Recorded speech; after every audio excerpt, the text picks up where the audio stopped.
I'm going to talk about a project that I've been involved in for a long time, and I think it's probably a theme of a lot of these projects is that they do take time.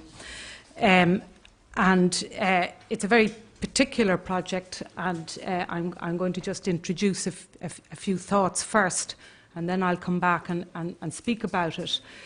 But essentially, some important points. It's about a building. It's an 18th century building on our first Georgian street in Dublin, a street that has been well known to architectural historians and architects and people interested in the city, but not really well known to the citizens. And if it had been understood, it was understood for its original importance, its 18th century significance. But this story is really about a building that carries much more than that, and has a fascinating 19th century story, but perhaps increasingly powerful is its story as a home to multiple families of Dublin's urban poor in the 20th century. So it's a very particular story that tells a bigger message about the city, but also has very universal aspects to it. It's also, I suppose, important. I'm speaking as an architect, but it really is a project of immense collaboration by many individuals and many areas of expertise in a very interesting and creative way. So while we were evolving our thinking on the final phase, we were being informed by research and oral histories of people who lived in this building. But first, just very briefly, the practice that I'm involved in does a lot of work on existing places, and I just wanted to put up, I suppose, in some ways, the thinking about and language and principles and tactics, and what is restoration and what is conservation. And now we have this term adaptive reuse. And is adaptive reuse conservation, or does it use principles of conservation? We have preservation, restoration, intervention, insertion, installation, addition, and I'm sure there's many more that you could add. I suppose it's that maybe these are all tactics or different sides of a sphere of operation, and it's important to be aware of that.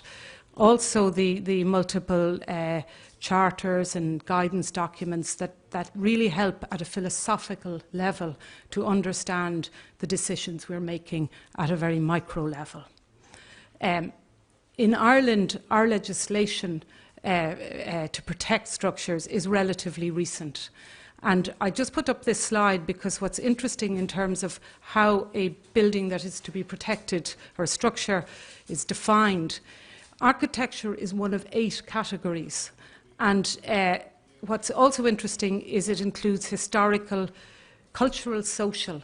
So implicit, it's not necessarily, it's becoming more appreciated, but implicit is the intangible connected to the tangible. And I think the fact that our legislation dates from 2000 maybe has allowed it to capture that. Obviously, and Jana spoke this morning, we operate at phenomenally new times within the context of climate change. But what it means for any of us in working on existing buildings is that increasingly this work is becoming mainstreamed, and it has an implication in terms of how we may tackle these coming from conservation. Our target at a European level is to reduce our energy emissions by 80% by 2050. What that means, I've heard stated from the European Union, it's not a target, but the implication is that 90% of the buildings that might have existed when we signed up to this, I think in 2010 or 2011, 90% of the existing buildings will still be existing in 2050 and still in use. So that puts a huge pressure on us to use it well. And I just put up here that ICOMOS has produced guidance on climate change, and in Ireland we have produced a climate change adaptation plan for built and archaeological heritage, which is a really important document amongst many to inform our how we consider, how we tackle, how we handled it. The other, I suppose, idea about the mainstream, this is just a slide. The Architectural Council of Europe produced a document on designing for a circular economy. But what's very interesting is that even within contemporary architecture, the concept of maintaining and reusing first, preserving and improvement of the existing built environment is the best strategy for avoiding a generation of waste. Buildings that are socially and culturally appreciated have longer lifespans and inspire generations of owners and users to preserve the resources invested in them. So this crossover between contemporary practice and, or as you could say, conservation is contemporary practice. And again, I the slide here on the Faro Convention on the value of cultural heritage to society, the increasing imperative for us that the work we do is not just the work of experts and the world of expertise. The expertise and information comes from a multiplicity of sources, and ownership is a big word. And community itself is also another word. There are many communities. There are 3 here: communities of place, communities of interest, and we are maybe a room of communities of practice. But increasingly we are looking for better ways to engage, to include, and to allow for participation in a very meaningful way. And the concept of the cultural landscape, I think I won't read this definition, but I would, those of you who are not familiar with it, I urge you to look it up. It's from the United Nations, UNESCO's recommendations on historic urban landscapes and how it defines an historic urban landscape. And it's a complex but very fulsome and comprehensive definition of the many layers and multiple facets of landscape, including the physical, the visual, the tangible, the economic, the spiritual, the historic, the contemporary. And in a sense, that's the world in which we operate, and that's the world in which we add to and continue.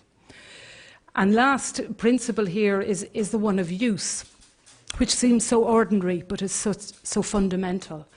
This is an artist who's from Chicago, and he has a very interesting practice. He works on existing buildings. He pilfers or steals from one building to repair another.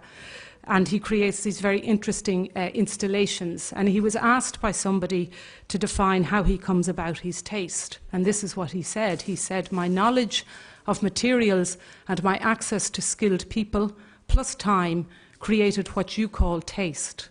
I believe that things in our lives should be cared for, and they should be used at their highest level of use. So part of what you saw was my willingness to care for things and invest in the care of them." It's very simple, but it's actually really very profound. And I think it's really what we're probably struggling to do here. So 14 Henrietta Street. This street of little palaces, laid out between 1720, based on an architectural and urban language that was, as we learned from London and Europe. The houses were built between 1720 and 1758. They were built for the wealthy elite of Dublin, the powerful. At the time, Dublin had its own, Ireland had its own parliament. In 1800, the parliament in Ireland was abolished and power went back to London. And so post-1800, it transformed the nature of the street. It became very much a legal use. And then in the 1870s to the 1890s, the houses became homes to the urban poor. And when I've learned that in Latvia, the term tenement is probably is a purpose-built flat for rent.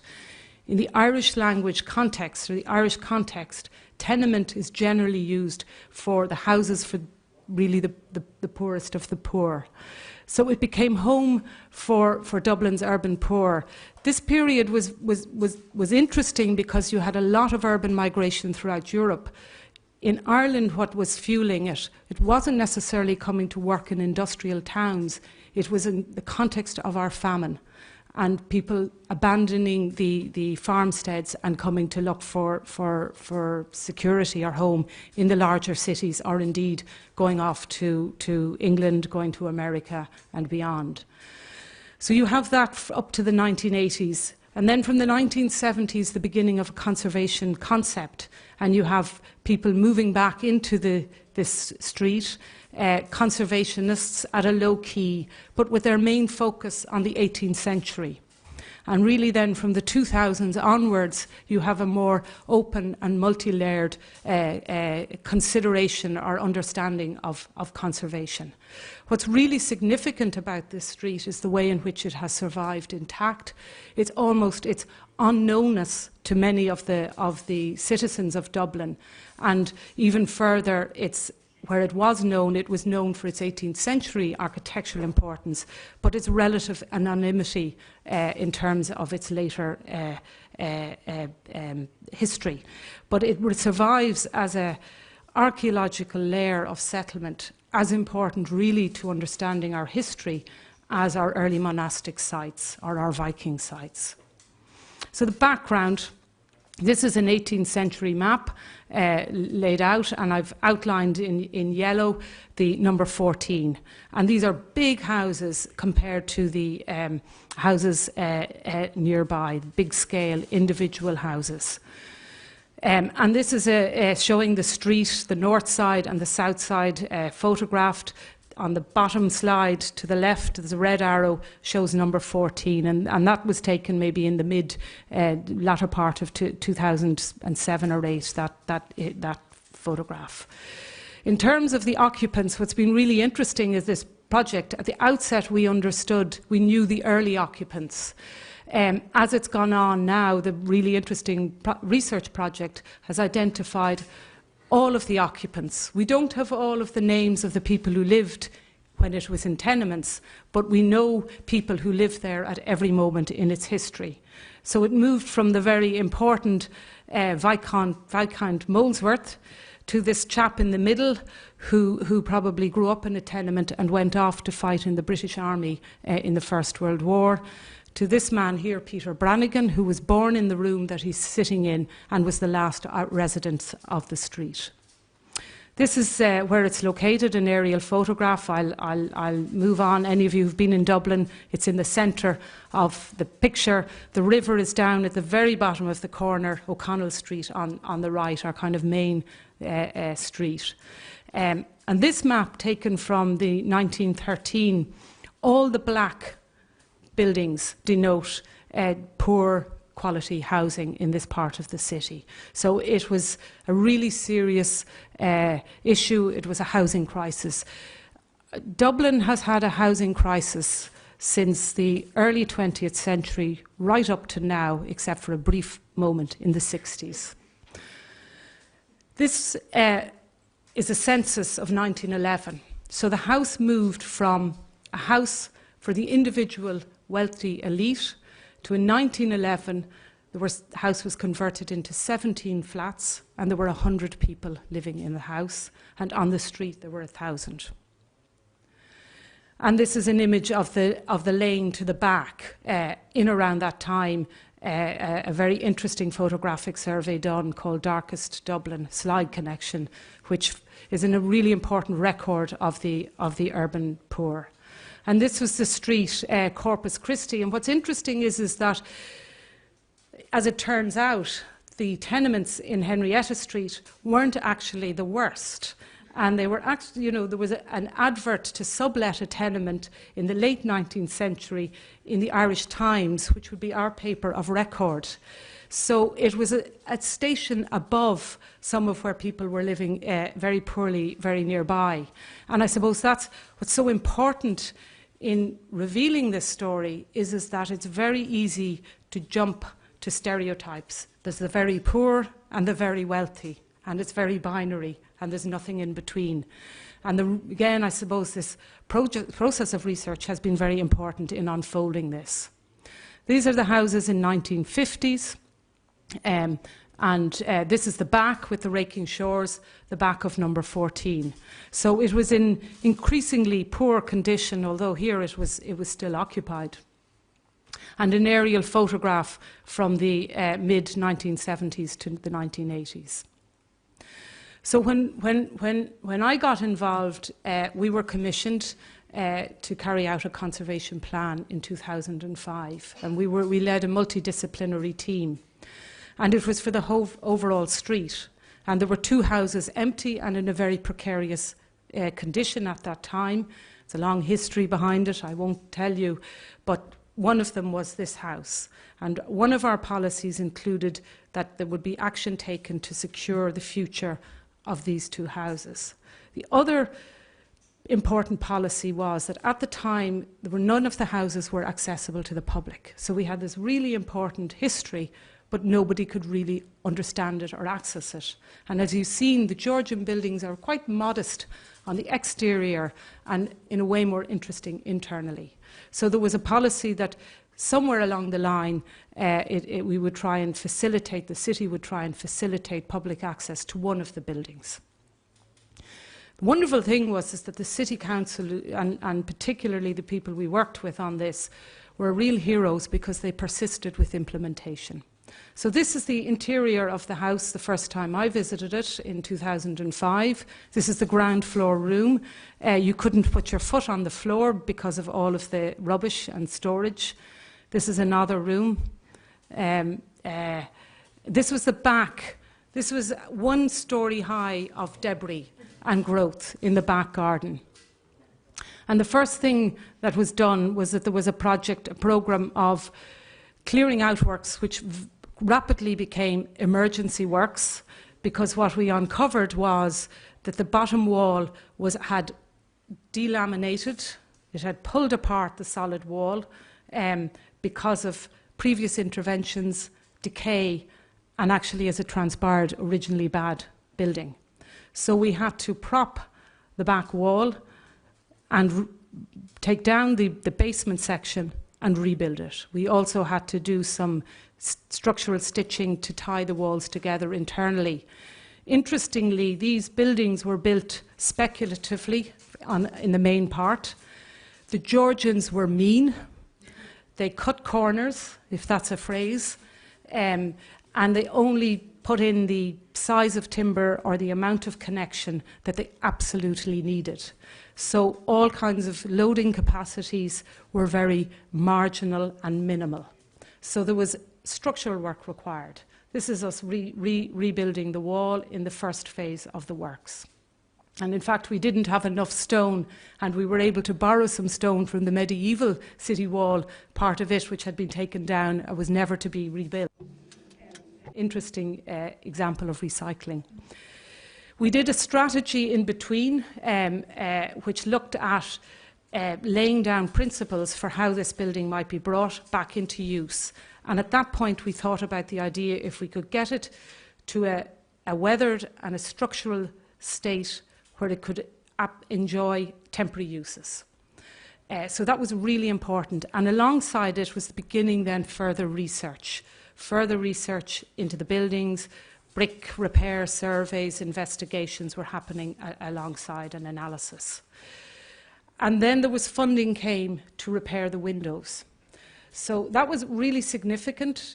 There's a lot of windows. There were 6 original, and then there were new sashes made, and there was a lot of research to try and reproduce correctly the different profiles from different phases. But what that meant fundamentally is that we now had a building that was weathered. The roof had been patched. It was structurally safe, even though we had to prop the ground floor. And it allowed for temporary uses. And we were entering a period of centenaries in Ireland where we are commemorating, I suppose, the history initially of the struggle for independence, revolutions around independence, independence, and civil war. So it's a kind of a painful period. We've moved on from revolution. We're arriving towards independence in a couple of years, and then civil war. This was a temporary work done by a really creative theatre company, ANU, who do a lot of research. They do site-specific presentations, very immersive to a small audience. And this really captured, it began to tell and bring to life the story of the tenement period. This chap is about to go off and fight in the British Army, but at the same time, his brother is on strike for better workers' rights. It captured a political imagination, and most importantly of all, it captured a budget. So there was money to deliver this and an appetite that they wanted a museum. Initially, it was going to be a tenement museum, and what was very interesting was the battle, which has ultimately kind of been agreed that in fact this is a bigger story than just the 20th century. This really needs to tell the story from the 18th century all the way along and into the future. And it's a story about housing, about society, about so many things. But when we started, the building was the primary artefact. And the building had a lot of layers of occupation, quite by chance in many ways. So how do you present, bring the public in to a building that's quite precarious? How do you present these multiple stories simultaneously? And we had, I suppose, a number of design decisions. On the front facade, we've decided that the building was holding out the weather. We didn't need to do a big new repointing, but we did some trials and testing, and we left some of those for the future. We moved some things, we repaired windows and windows reveals and the front. So in a sense, that was a kind of an example of our intent. This wasn't to restore it to some sense of an 18th century context or presentation. And I'm going to read you two quotes from Hilary Mantel, who's the English author. His historical fiction is in one way where she's well known, but they're very useful. And what she has written is, evidence is always partial. Facts are not truth, though they are a part of it. Information is not knowledge, and history is not the past. It's the record of what's left on the record. It's the plan of the positions taken when we stop the dance to note them down. It's what's left in the sieve when the centuries have run through it. A few stones, scraps of writing, scraps of cloth. So that's very often what we're doing, is trying to interpret these scraps. And what we did was we developed a framework ourselves as a design team for repair and intervention. And we had kind of three very simple guides. Obviously, it's more complex than that. But we had one which was hold. So there were moments when we were doing nothing. We wanted to disappear and leave the finish exactly as it was and to be not present.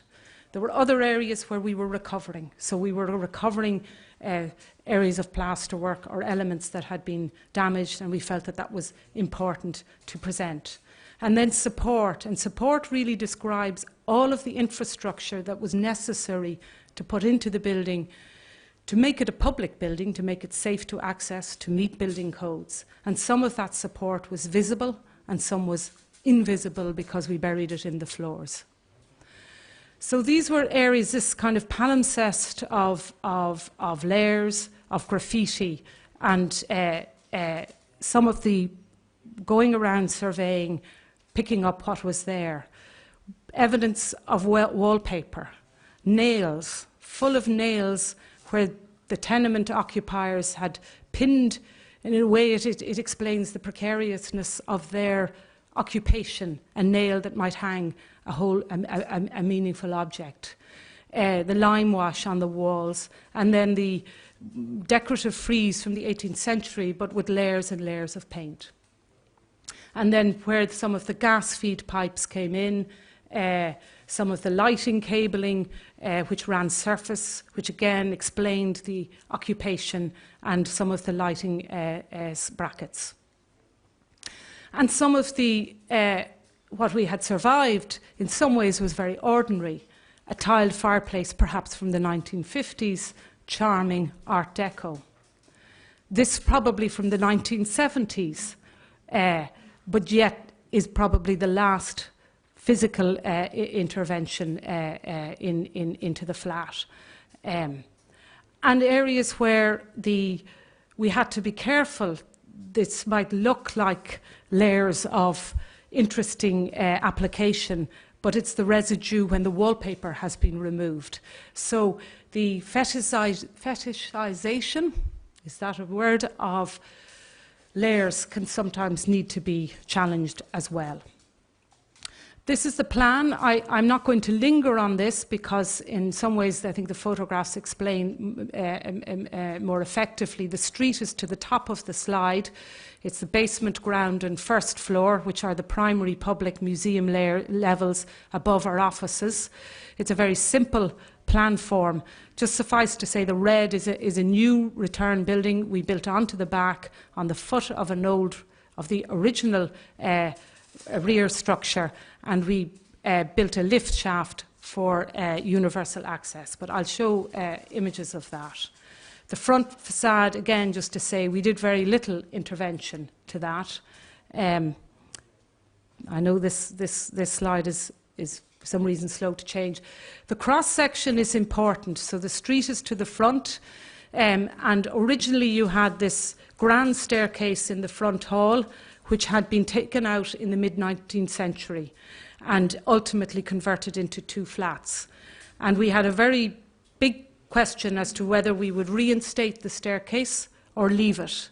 The stair hall was the high point architecturally in the building, but also it was a very grand point in understanding the architecture and hierarchy, but it had been removed and became part of the subsequent layers. And in fact, the last occupant of the Henrietta Street lived in one of the rooms made by the removal of the staircase. And then you have the back stairs to the rear, which was, when the front one was taken out, was the only stairs that survived during the tenement period and runs the whole way up the house and is very important, again, in understanding it holds an awful lot of the finishes.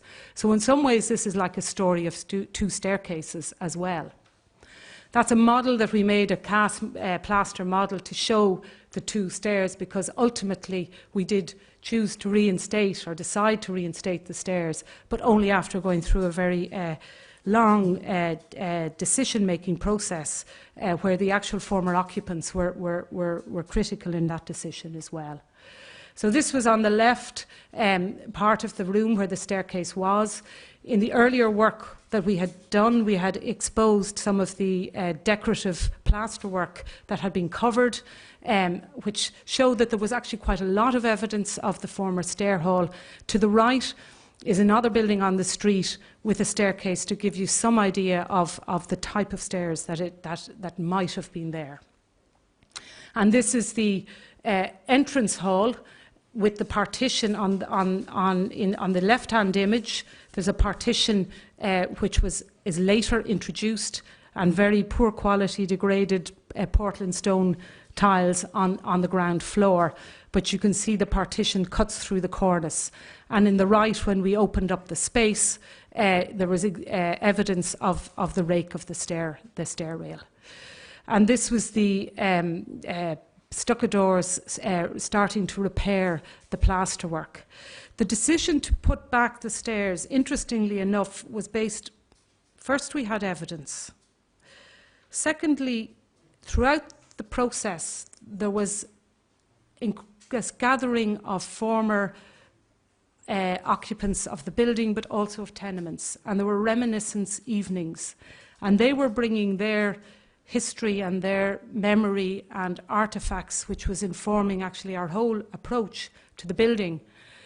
But they also brought an attitude that they were really upset with the condition this building was in when they went into it, because they said it was never in that poor condition, and they always did their best to maintain it.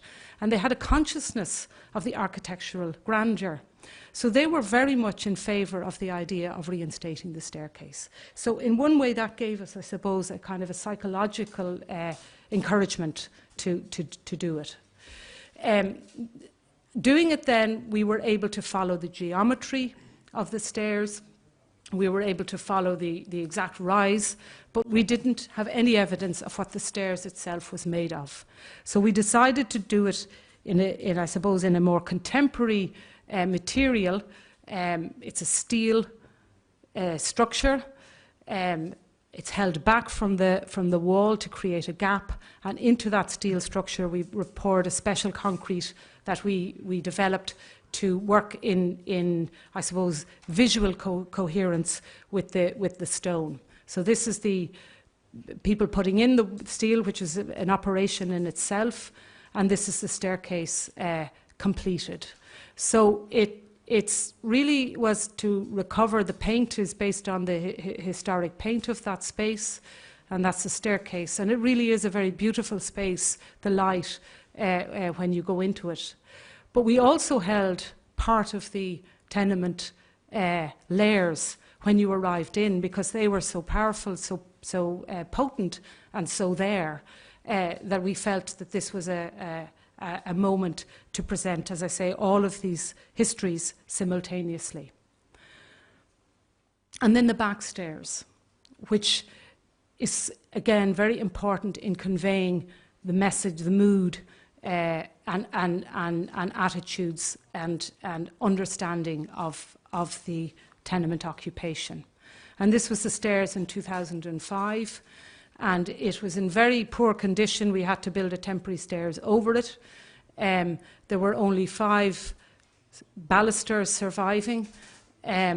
So we had to carry out repairs to the stairs and splice in timber carefully, and whole sections, a lot of new balusters, and then how we present, what we paint, what we leave raw, what we leave totally untouched. So this is it completed. It's also the main circulation space, or one of them, so it had to meet building regulations.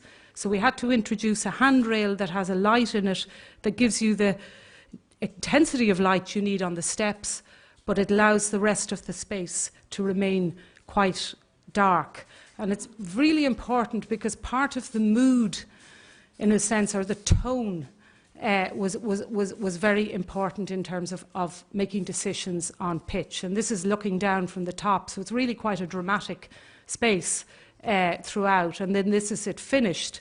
So all of the lime wash finishes, other than where we've had to repair plaster, have just been left. We have no protection, and they will peel over time and fail. And I suppose that's also part of the story. We had to introduce steel to the building to meet the floor loads. So this was temporary propping. This was offering in the steel into the floor, and then putting in all kinds of fireproofing, laying down the services. I suppose it's really just to say that sometimes with the greatest ambition you want to end up with this, but there's a lot going on in between. But what was very useful was modern technology meant we have no light switches. So the mobile phone operates the lights. And there's a lot of wireless technology. So that meant we didn't need to chase the walls. And the floorboards all went back down, all in their bumpy state. We cleaned back the cornices on the first floor, which was presented more as the Georgian layer. And on the ground floors, we only peeled back some of the cornice, and we've left, it can be done again, we've left parts of it. This is the extension to the rear, which is built to house services and a lift. And we used brick, we used a modern brick, lime, but we used solid wall and traditional technologies. And in some ways, what we were trying to do, I suppose, that there would be an overall coherence between the architecture of the new and the architecture of the old, clarity, but that they weren't necessarily contrasting. And we put a curve on the back of the lift shaft wall. We pulled it away from the building, and we've painted the curtain walling a dark colour. But partly because behind the houses in the 1930s is a social housing scheme built by an architect, the first housing architect in Dublin City, Herbert Sims. And this building itself is also now protected, a listed building. And he had these lovely curves. So we did a little homage to Herbert Sims. But this is very important because this is where some of the people who lived in the tenements moved to when they were ultimately moved out. And in terms of the interior of the extension, again, the decision to express the brick was really all about creating the tone internally. So the slightly burnt timbers, again, as I say, it's trying to match with this is a view from the landing of the back stairs looking out into the extension. And moments where you have to make that connection, we've used existing openings. So existing openings were articulated. So it's all very small, but it's all very sensitive where you make these incisions. Externally, the rear lift is the main way that complies for legislation for wheelchair access. But it was really important that most people, or somebody who could, might also be able to enter into the front door. So conveniently, the street is in a slight slope. We were able to do a judicial intervention into the railings. So we have introduced a small ramp. It doesn't meet the regulations, but with assistance, somebody can use that to enter into the main hall. And as I say, that's really important because ultimately this is all about people. And I just talk very briefly about the research project that ran in parallel with, I suppose, our architectural project. And there was worked with the National Folklore Department in the University College Dublin. There was other commissioned research. But this was a whole series of reminiscence evenings, and it gathered an increasingly larger and larger group of people. So here they are gathering their memories, but they're also trying to test out what objects and artifacts they remembered that would be appropriate for the time. And so what's been gathered is this really important record, plus then, very kindly, some of the people who lived have given back artifacts. There's the stories also of play and children. It's a very big story of children and women. Again, a story maybe that hasn't necessarily been, or that angle of history which hasn't necessarily been told when history is told. And what it meant was that this is one of the rooms on the ground floor that we now call Mrs. Dowling's flat, because it was Mrs. Dowling's flat. And she was the last person to live in here, her family. And through the surviving evidence on the walls, the traces, we had the marks of where the partitions were, there's marks of wallpaper, there was linoleum. So there was a lot of evidence in the house, but through her memory, her daughter's memory, and artifacts that they gave, we were able to gradually build up a picture and recreate this room. It wasn't the intention at the outset of the project to recreate a tenement flat, but became the right thing to do following this process. So this is building up the layers, holding some, making new, the partitions, and in fact we found floorboards that had been reused from partitions on the top floor that had wallpaper that we reused. This is looking back out. And this is it now in its present setting. We have her, a case, we have her wedding china and a doll that she was given when her father died, and she did not let go for 3 weeks. She was so sad. And that's in the flat. And I suppose what's interesting is this is in people's living memories, so people come in and they remember it. This is in one of the basement flats, which has been recreated based on a photograph from the Darkest Dublin connection. And today the museum uses a number of films to communicate because of, I suppose, an absence of a collection, but it had also commissioned poetry and visual art. So it's interesting how it's operating between the physical collection, the memory collection, and then the interpretation, and in an actual place in a home where people know. This is a 1:15 scale model of the house on the left, of 14, and it's fitted out as it would have been in the tenements. And on the right is a 1:15 scale model of one of the homes where the people who lived in here moved to. So there's been a project of commissioning this, and what it shows is scale. You can't see it in that photograph because they're not to scale. But one of these houses would fit in the entrance hall of the Henrietta Street house. And as I say, the first floor, this is very few 18th century beds survive in Ireland, and this is one that survives, that was owned by the master of the maternity hospital very close by, which was the first of this type in Europe, founded by a benefactor. This man, the bed has been passed on. The first person who lived in the house, we know, gave birth to 2 daughters in this room. And we know that there were many other births arrived in this room. And we know that there were many births in this hospital, not in this bed. It all matters about the people who do the work, as I say. It's collaborative.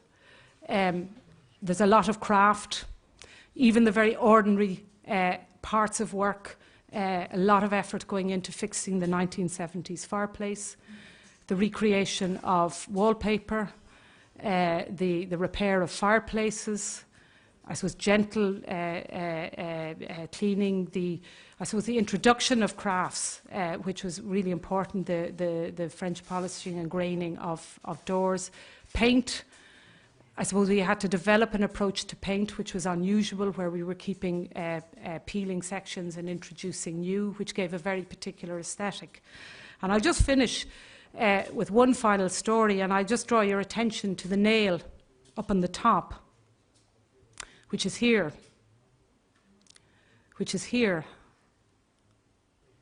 And this is the family, Peter Brannigan, who was born in the basement, whose family moved up to the flat, which was where the stairs was and is now back, and they moved from there. And this is a picture of the Holy Family that they had hanging on the wall. This is a family reunion that they had in Henrietta Street. And they gave the picture of the Holy Family back to the museum, and it's now hanging on the nail it always hung on. And that's Peter in front of the nail it always hung on. So, as somebody said, it's a kind of when a nail becomes the nail. So finally, to go back to Hilary Mantel, St. Augustine says, "The dead are invisible, they are not absent. You needn't believe in ghosts to see that's true. We carry the genes and the culture of our ancestors, and what we think about the shapes, what we think of ourselves, and how we make sense of our time and place. Are these good times, bad times, interesting times? We rely on history to tell us. History and science, too, help us put our small lives in context. But if we want to meet the dead looking alive, we turn to art." So, thank you.